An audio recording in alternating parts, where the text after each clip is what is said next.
Ethiopia's Prime Minister says it's time to lead by personal example. It's a dramatic new step in the conflict that's devastated the northern Tigray region. In a statement released on social media, Abiy Ahmed said, "This is a time when leading a country with martyrdom is needed. I will go to the front line and lead the military from the ground myself. Those of you Ethiopians who want to be remembered by history for the sake of your country, join me in the fight today." Analysts say it's an unusual move by the Prime Minister.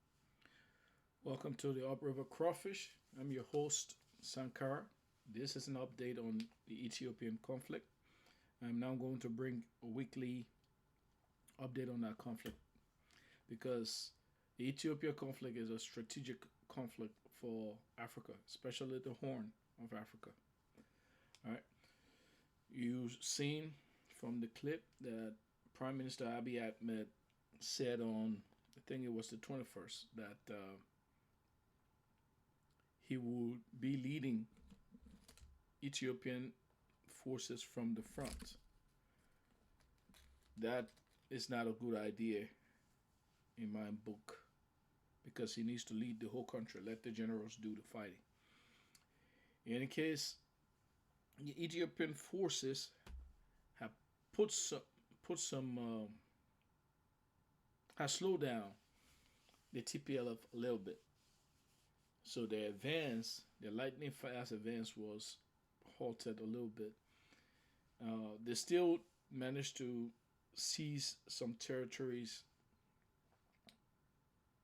On the 21st, there was report that they took Shira Robert and they were pushing down to Debre Berhan.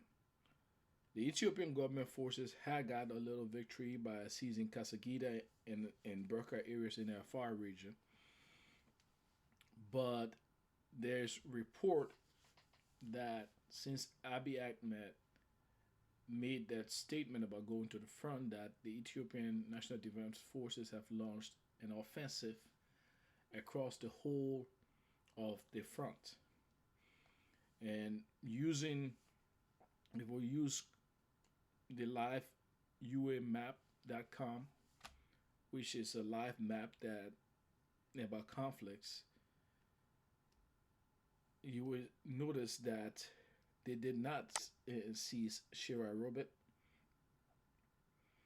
Well, they do not yet have Shira Robert. It is possible that they took it on the 21st, but then the Ethiopian government launched an offensive and retook Shira Robert.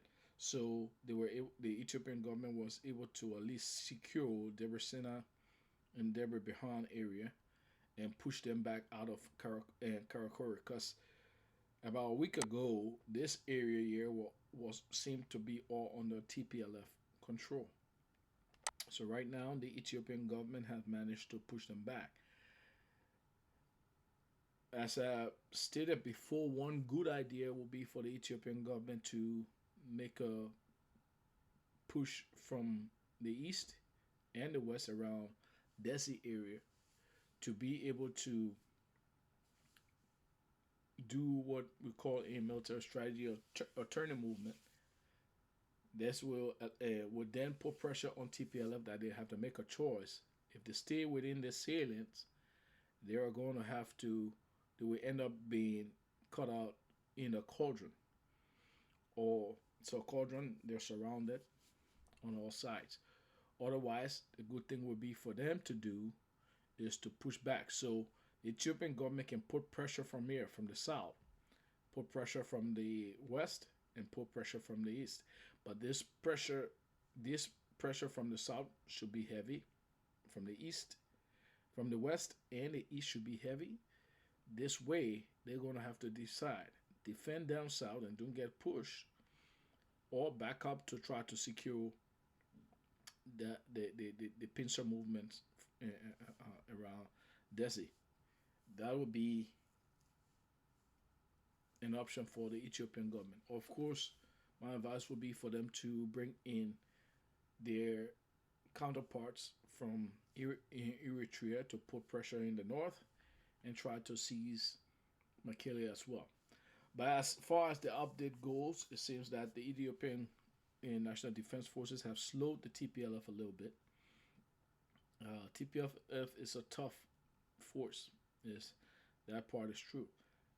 But the Ethiopian National Defense Forces have slowed them a little bit and have recaptured some areas. Hopefully, this continues and they're able to secure peace in Ethiopia. That's your update for November 25th, 2021, this Thanksgiving Day. Wish the Ethiopian people luck and wish the national government luck and Abiy Ahmed luck. Abiy Ahmed is a transformational leader, and Ethiopia was on the verge of really succeeding. They were about to prosper. Ethiopia has the potential to be like a Germany, advanced economy, and they were really pushing towards that until imperialist machinations caused this conflict. So I don't know where a compromise can come from. They need to stand up and fight for their sovereignty. And how goes Ethiopia will be how the Horn of Africa will go. So right now, the Ethiopian government are pushing on all fronts. That's the report as far as we can see. They have captured some areas, slowed down the fighting a little bit. And if this map is correct, and I usually trust this map, that means they did not capture Robert. So they did not capture Robert. They're not putting pressure on Sina, Deborah Sina, and they're not threatening the Deborah Birhan axis. So please subscribe if you like this this video. I will be bringing weekly update on this conflict. It is a strategic conflict in Africa. So please subscribe. Thank you.